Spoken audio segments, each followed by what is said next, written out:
Bless the Lord, oh my soul. Oh, my soul. Worship His holy name. Sing like never before. Oh, my soul, I'll worship Your holy name.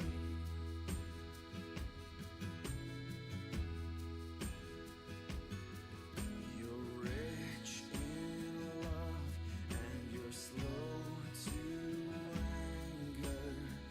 Your name is great and Your heart is kind.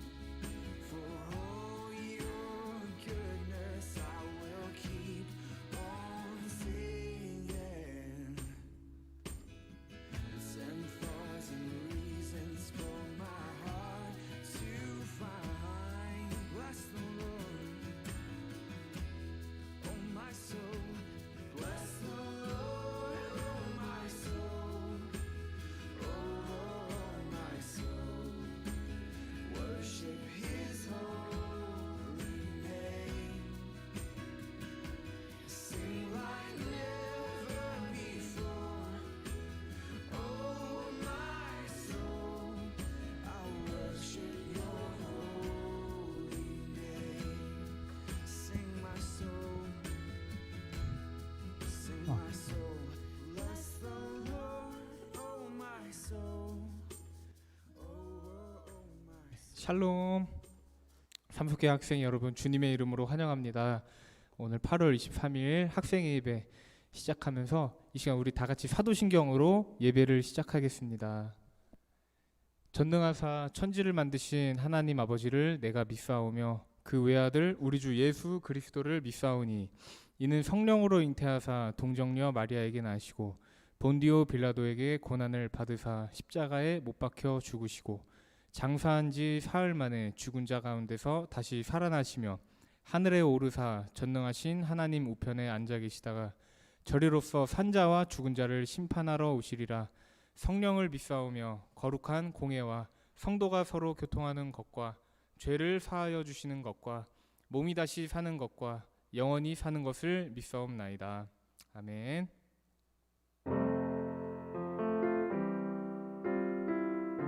여러분 한 주간 평안하셨습니까?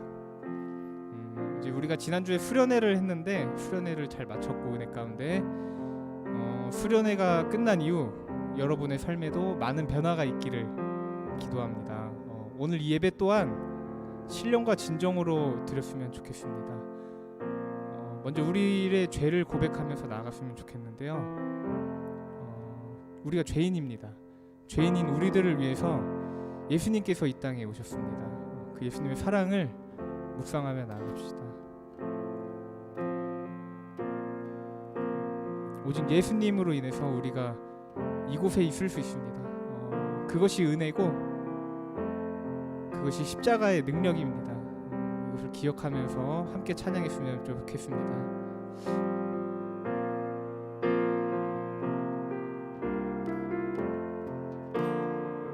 주 나의 모습 보네 주 나의 모습 보네 상한 나의 맘 보시네 상한 나의 맘 보시네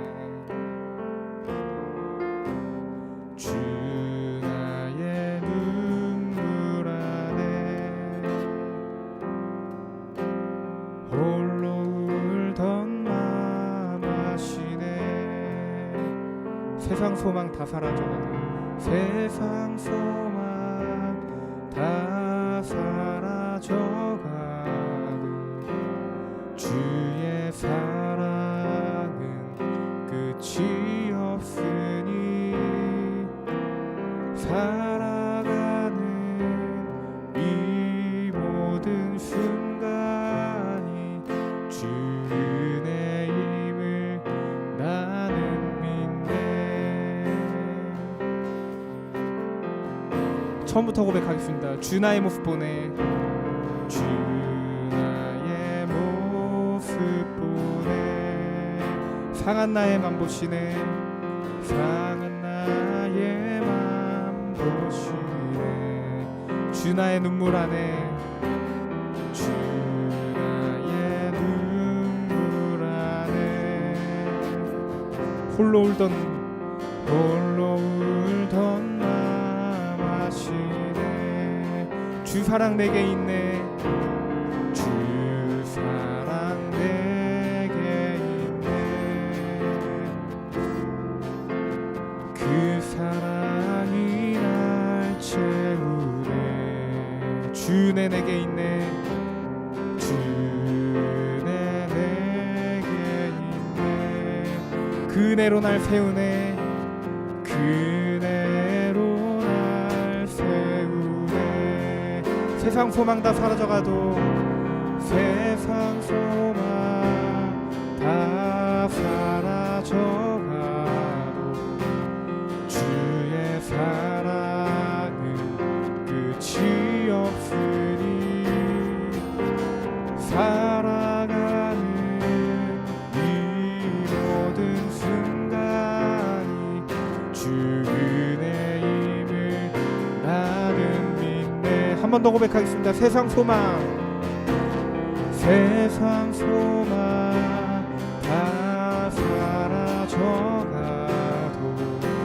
주의 사랑은 끝이 없으니 살아가는 이 모든 순간이 주 은혜임을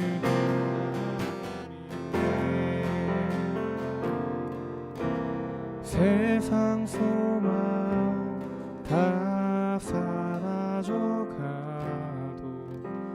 주의 사랑은 끝이 없으니 살아가는 이 모든 순간이 주 은혜임을 나는 믿네. 한 번 더 고백하겠습니다. 세상 소망 다 사라져가도 주의 사랑은 끝이 없으니 살아가는 이 모든 순간이 주 은혜임을 나는 믿네.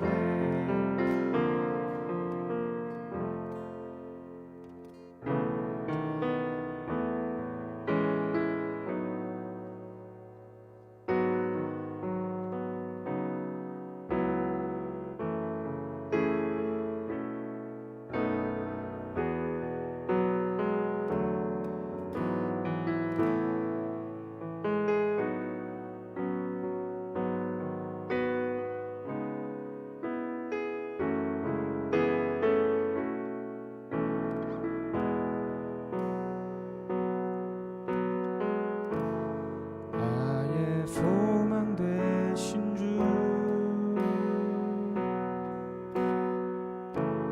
주를 바라봅니다.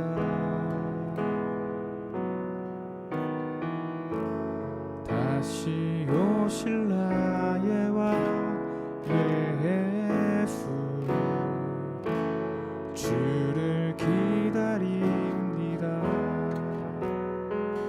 밤이나 낮이나 어제나 오늘도 영원히 주만 찬양해. 괴롭고 슬플 때 낭망하여 넘어져도 언제나 주만 찬양하겠네.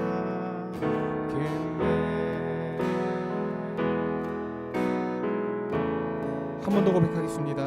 나의 소망 되신 주, 나의 소망 되신 주, 주를 바라봅니다.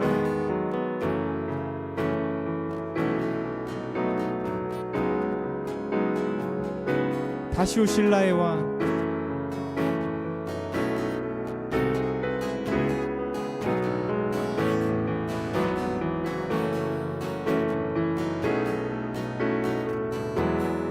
밤이나 낮이나 밤이나 낮이나 어제나 오늘도 영원히 주만 찬양해. 괴롭고 슬플 때 낭망하여 넘어져도 언제나 주만 찬양하겠네. 한 번 더 밤이나 낮이나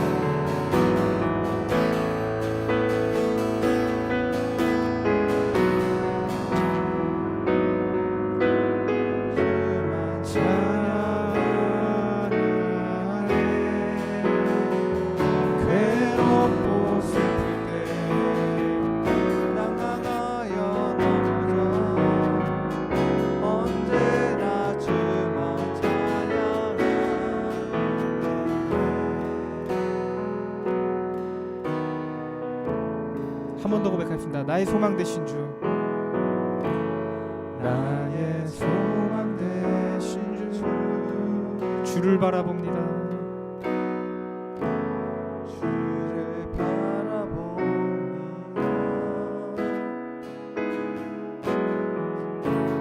다시 오실 나의 왕 예수,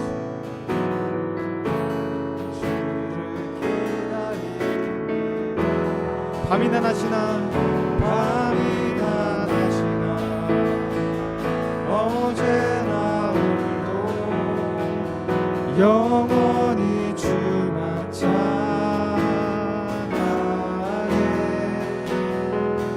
괴롭고 슬플 때 낭망하여 넘어져 언제나 주만 찬양하겠네. 한 번 더 밤이나 낮이나 밤이나 낮이나 어제나 오늘도 영원히 주만 찬양해.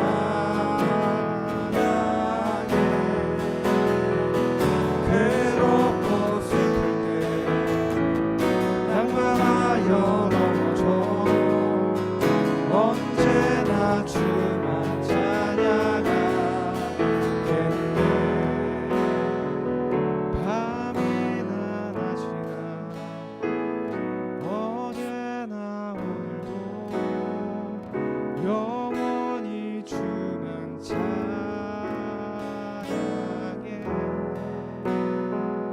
괴롭고 슬플 때 낭망하여 넘어져도 언제나 주만 찬양하겠네. 목소리로 고백하겠습니다. 밤이나 낮이나 어제나 오늘도 영원히 주만 찬양해.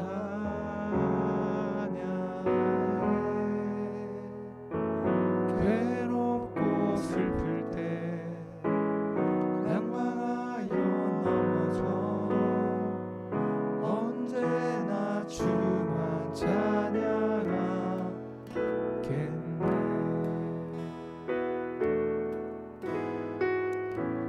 하나님, 이 시간을 통하여 하나님께 더 나아가기 원합니다. 하나님은 우리의 힘 되십니다. 우리의 소망 되심을 믿으며 나아갑니다.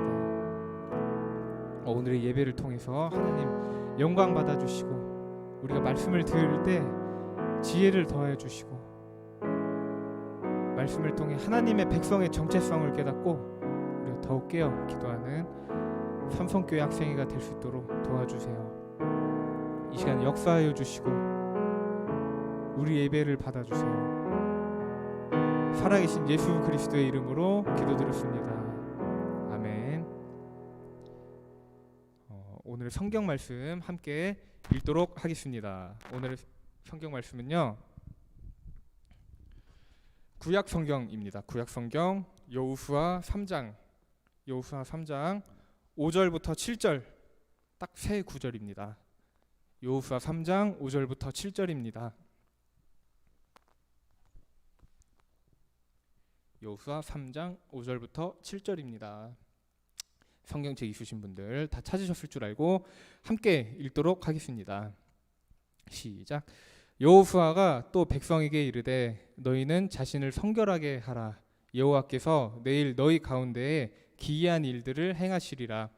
여호수아가 또 제사장들에게 말하여 이르되 언약궤를 메고 백성에 앞서 건너라 하매 곧 언약궤를 메고 백성에 앞서 나아가니라. 여호와께서 여호수아에게 이르시되 내가 오늘부터 시작하여 너를 온 이스라엘의 목전에서 크게 하여 내가 모세와 함께 있었던 것 같이 너와 함께 있는 것을 그들이 알게 하리라. 아멘. 자, 샬롬. 샬롬. 한 주간도 하나님과 동행하시고 오늘 이 시간 예배의 자리에 함께 모이신 여러분 모두를 주님의 이름으로 축복합니다. 지난주 토요일 광복절이었습니다. 8월 15일이었는데요. 좀 안타까운 일이 발생했었죠. 그 일을 통해서 코로나 확진자가 좀 더 많아졌습니다. 코로나 대확산이 시작돼서요. 그동안 현장 예배에 참석했던 여러분들 중 일부는 이제 당분간 한 몇 주 동안은 비대면으로만 예배를 드릴 수밖에 없게 되었습니다. 정말 안타까운 상황이죠. 여러분 혹시 몸이 멀어지면 마음도 멀어진다 그런 말 들어본 적 있으시죠? 사실 틀린 말은 아닌 것 같아요.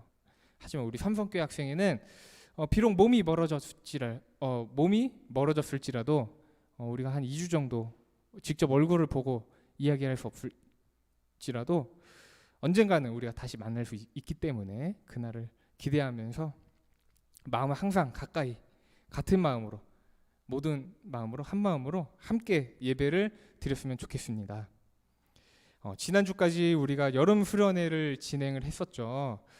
비록 우리가 함께 어디를 놀러 갈 수도 없었고 아니면은 뭐 맛있는 식사를 함께 할 수도 없었고 어디 놀러 가서 물놀이를 하거나 그럴 수도 없었죠. 정말 아쉬웠겠지만 하지만 함께 말씀을 나누었습니다. 우리가 함께 말씀을 나누고 여러분의 정체성을 찾아가는 은혜로운 시간이 되었을 거라고 믿습니다. 그리스도인으로서 산다는 것 여러분 인생에서 가장 중요한 것임을 여러분 깨닫고 청소년기의 시기가 여러분에게 있어가지고 정말 소중하고 값진 시간이라는 것을 깨닫기를 소망합니다. 이번 수련회가 딱 한 번으로 끝나는 은혜, 한 번으로 끝나는 결단 이런 것이 아니라 우리가 매일매일 하나님을 내 삶의 주인으로 인정하고 하나님과 항상 동행하는 삶을 사시는 여러분이 되시기를 기도합니다. 그런데 이 매일매일이라는 말, 이 말이 사실 형식적으로 다가올 수도 있어요. 왜냐하면 우리가 하나님을 알고 그리고 하나님을 사랑한다고 우리가 고백을 했는데도 매일 똑같이 감사하는 삶을 산다는 것 정말 어렵습니다. 매일 똑같이 하나님의 뜻을 구하면서 산다는 것 정말 어려운 일이기 때문이죠. 근데 오늘 본문에 등장하는 이스라엘 백성들도 사실은 우리와 마찬가지였다는 것입니다. 고대 이집트가 성경에 애굽이라고 나와 있죠. 애굽에서 노예로 수백 년을 살았어요. 이스라엘 백성들이 노예로 수백 년을 살고, 근데 왜 노예로 살았느냐? 그저 이스라엘 백성이어서 그냥 이집트 사람이 아니었기 때문에 이방인이라는 이유 하나만으로 노예 생활을 대를 물려서 하던 그런 사람들이 바로 그 시대 이스라엘 백성이었습니다. 이유 없이 계속 고통을 받고 사는 거예요. 그래서 하나님께 기도했습니다. 하나님 도와주세요. 하나님 너무 힘듭니다. 하나님 어디 계십니까? 그랬더니 하나님이 그들의 음성을 계속 듣고 계셨다는 것이죠. 그래서 모세라는 유명한 인물을 통해서 이스라엘 백성들을 애굽 즉 이집트에서 구원해 주셨습니다. 이집트 땅에서 나오게 하신 것이죠. 그리고는 이스라엘 백성을 젖과 꿀이 흐르는 땅, 가나안 땅에서 살게 해주겠다라고 이스라엘 백성들에게 약속하셨어요. 수세대간에 걸쳤던 노예 생활 드디어 마침표를 찍는 것이었습니다. 이제 새 출발을 하는 거예요. 이스라엘 백성들이 이스라엘 민족들에게 새로운 삶이 펼쳐지는 시작점이었습니다. 근데 이스라엘 백성들이 잘못했던 것이 한 가지가 있었습니다. 수십만 명의 이스라엘 백성들이 애굽에서 탈출한 것이 그들의 힘이 아니라 오로지 하나님 한 분께서 하신 것이었는데 그 사실을 그들이 너무나도 빨리 잊어버렸다는 것이죠. 그들은 금방 얼마 가지 않아서 하나님이 아닌 자신을 의지하기 시작했어요. 처음에는 와 하나님 막 기적을 일으키시고 하나님 정말 놀라운 분이시다. 와 하나님이 우리의 신이시다. 이스라엘은 하나님의 편이다. 막 그랬던 백성들이 갑자기 우리가 쪽수가 많으니까 힘이 세서 나온 것이다. 그런 생각을 하게 되는 것입니다. 자신의 힘으로, 우리 이스라엘 백성의 힘으로, 눈에 보이는 숫자 싸움으로 자신들의 삶이 앞으로도 이것을 의지하면 문제없이 풍요롭게 살 수 있을 것이라고 착각했던 것이죠. 근데 우리가 성경을 보면은 금방 알 수 있습니다. 그들이 수세대간에 걸쳤던 노예 생활을 끝내고 새 출발할 수 있었던 이유 단 한 가지였다는 것이죠. 그들 스스로의 힘이 아니었습니다. 바로 전적으로 하나님의 능력이었다는 것이었죠. 한마디로 말하자면 그들은 하나님께 완전히 순종하는 삶을 살았어야 했어요. 하나님께서 하나님의 능력으로만 그들을 구원해 주셨기 때문이죠. 근데 그들이 그러지 않았던 것이죠. 하나님께 순종하지 않았습니다. 오히려 그들이 불평하기 시작했어요. 가나안 땅에 들어가려면 몇 주 정도는 광야라는 곳을 지나야 했어요.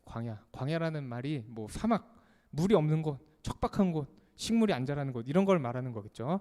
마실 물이 거의 없는 땅을 몇 주 동안 지나가 했는데 그 몇 주 동안 그걸 참지 못하고 어떻게 거기를 지나갈 수가 있냐고 모세에게 불평하기 시작하고 하나님께 불평하기 시작했던 것이에요. 그 전에 애굽에서 노예 생활할 때는 그나마 땅이라도 좋았어요.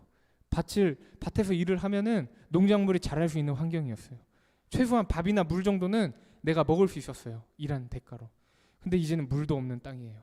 음식도 구할 수 없는 사막을 지나가라는 것이죠. 그것 때문에 불평하기 시작했습니다. 하나님의 인도하심을 그 전에 보았어요. 10가지의 재앙이 있었습니다. 애굽 땅에. 그 10가지의 재앙을 보았으면서 직접 보았던 사람들이, 구름기둥, 불기둥 직접 눈으로 보았던 사람들이, 눈앞에 홍해바다가 반쪽으로 갈라지는 것을 보았던 사람들이, 그 홍해바다 마른 것을 건너갔던 그 사람들이, 이스라엘 백성들이 그러면 다 보았으면서도 하나님의 인도하심을 거부했다는 것입니다. 하나님께 순종하지 않겠다라고 불평하고 있었던 것이죠. 여러분, 순종의 뜻, 순종이란 말의 뜻에 대해서 알고 계신가요? 보통 여러분이라면 이 말을 어디서 제일 많이 들어봤을까 곰곰이 생각을 해봤어요. 근데 저는 초등학생 때부터 이 말을 가끔씩 들었는데 어렸을 때는 부모님께 가장 많이 들어봤던 것 같아요. 부모님께 순종이란 말을 제일 많이 들어봤어요. 뭐 복종 막 이런 말은 안 쓰셨겠죠, 부모님이. 제가 어렸을 때 부모님 말씀을 잘 안 들었습니다. 지금도 잘 안 듣긴 하는 것 같아요. 가끔 그렇긴 하지만 부모님 말씀에 순종하는 것이 최고의 효도이다, 그런 말이 있습니다.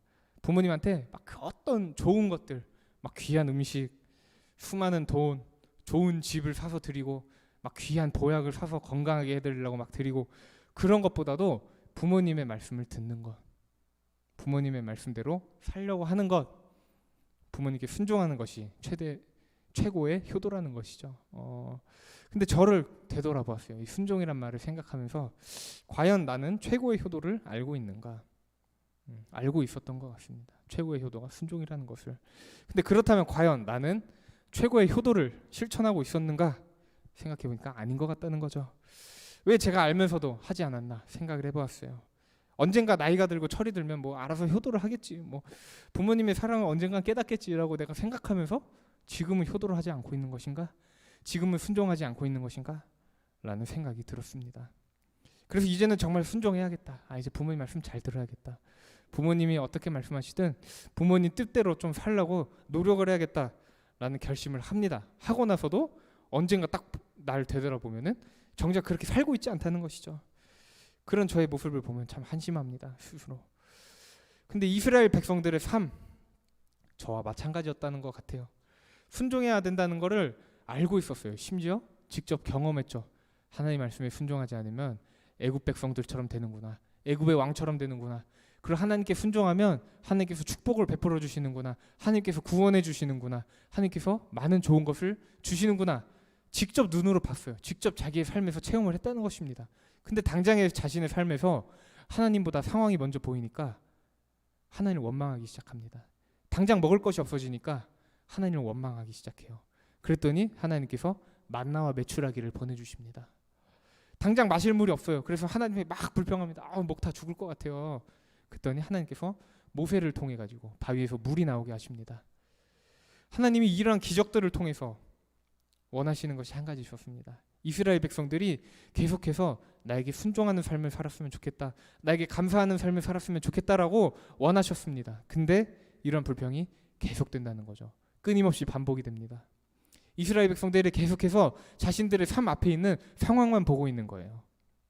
그리고는 하나님을 지금까지 자신이 살 수 있었던 이유, 내가 여기까지 올 수 있었던 이유로 하나님을 보는 것이 아니라 하나님은 고통을 주시는 분이야, 하나님은 내 삶에 필요 없는 분이야, 하나님이 내 삶에 있어봤자 뭐야, 이렇게 힘들게 사는데 라는 생각을 하게 되는 것입니다.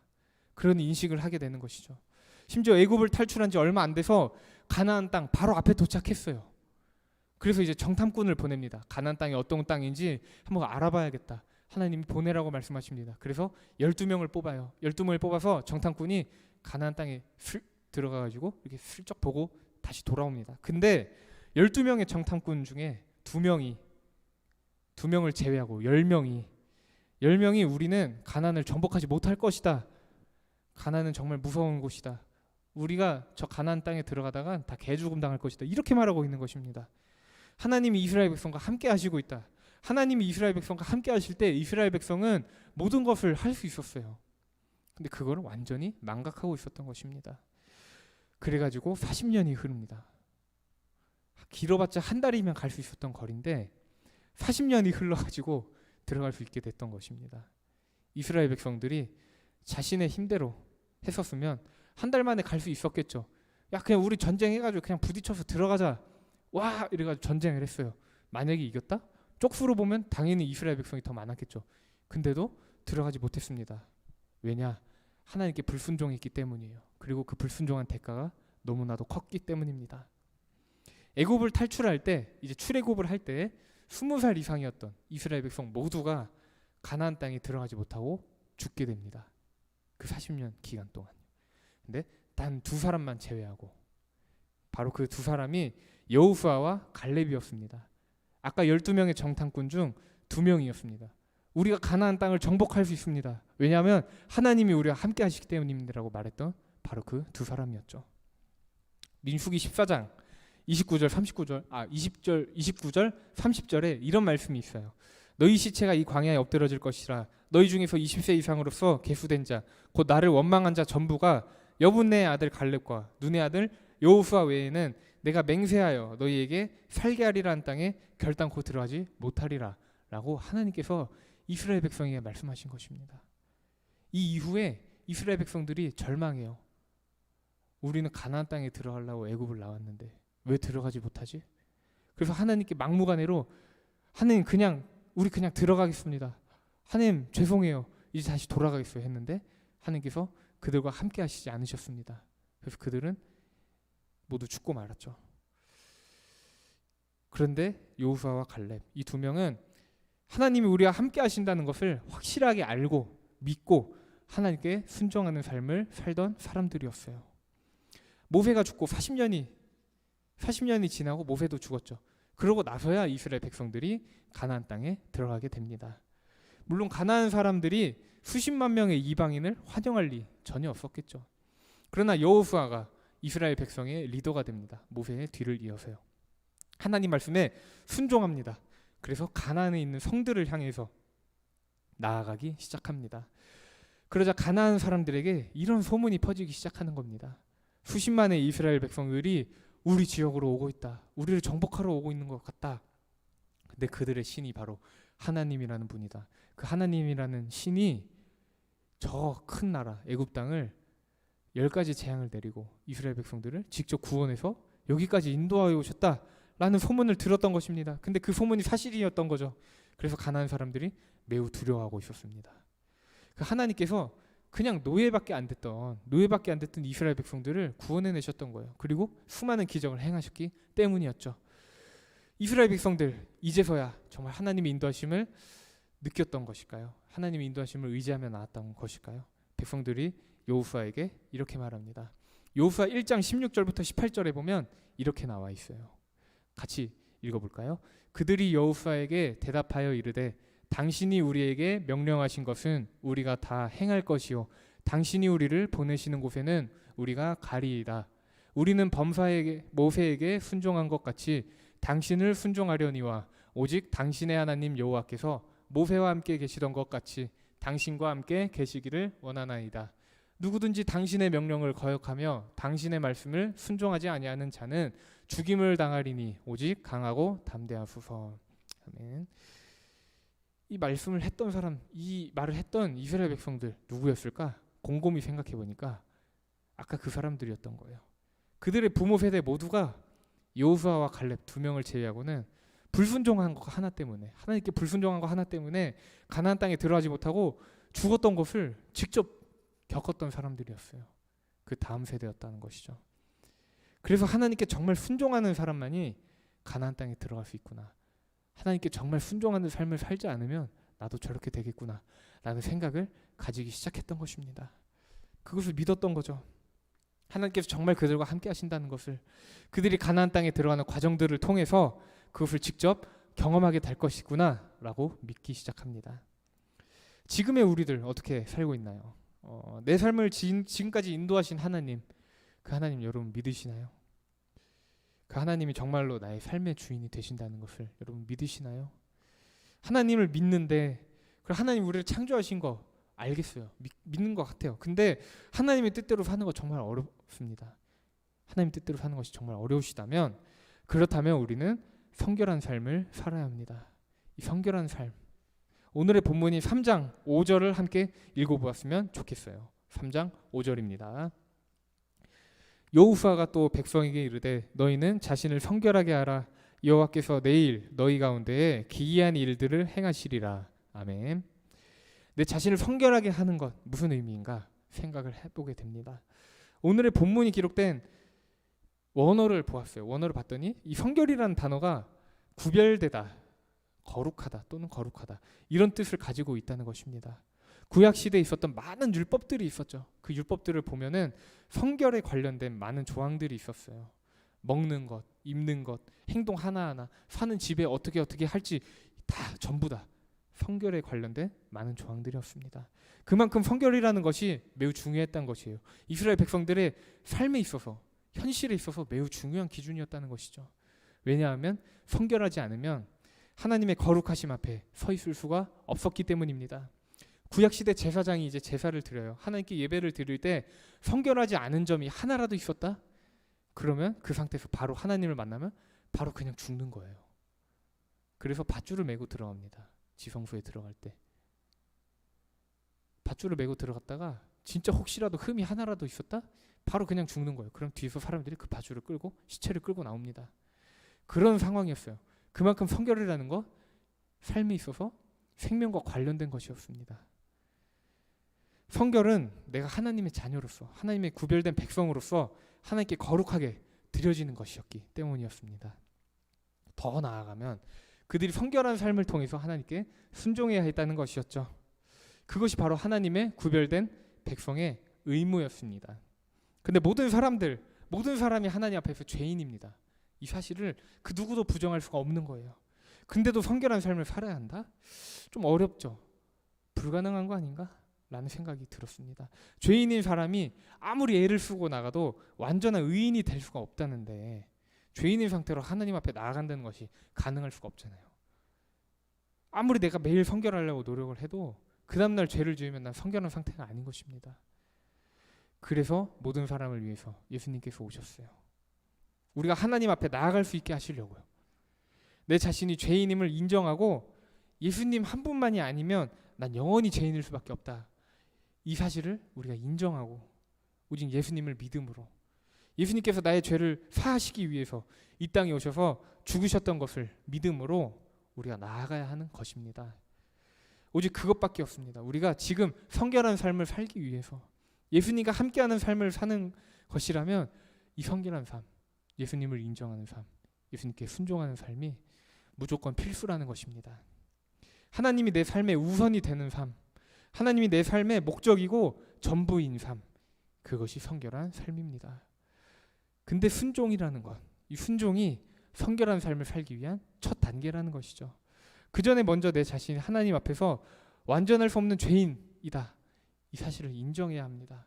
그래서 내 삶이 하나님께 모두 순종하지 않으면 죄인으로 살 수밖에 없구나 라는 것을 깨닫는 것, 이 삶의 자세가 바로 순종의 삶의 자세입니다. 이것이 바로 성결한 삶의 첫 걸음인 것이죠. 이제 우리가 인생을 살아갑니다. 앞으로 여러분의 인생 한참 남았을 수도 있고 금방 끝날 수도 있습니다. 아무도 모르죠. 근데 그 인생 가운데 수많은 선택을 하게 된다는 것이에요. 오랫동안 산 사람일수록 자신의 감각을 믿게 됩니다. 왜냐하면 그만큼 경험이 많고 자신이 겪었던 것이 많기 때문이죠. 근데 예수 믿는 우리들, 그리스도인이라고 하는 우리들은 내 감각도 아니고 사회의 흐름을 따르는 것도 아니고 가장 먼저는 하나님의 뜻을 구해야 됩니다. 그래서 하나님께 완전히 순종하는 삶, 이 삶 가운데의 선택을 해야 하는 것이죠. 오늘 본문 6절과 7절 우리 함께 읽어봤으면 좋겠습니다. 6절과 7절입니다.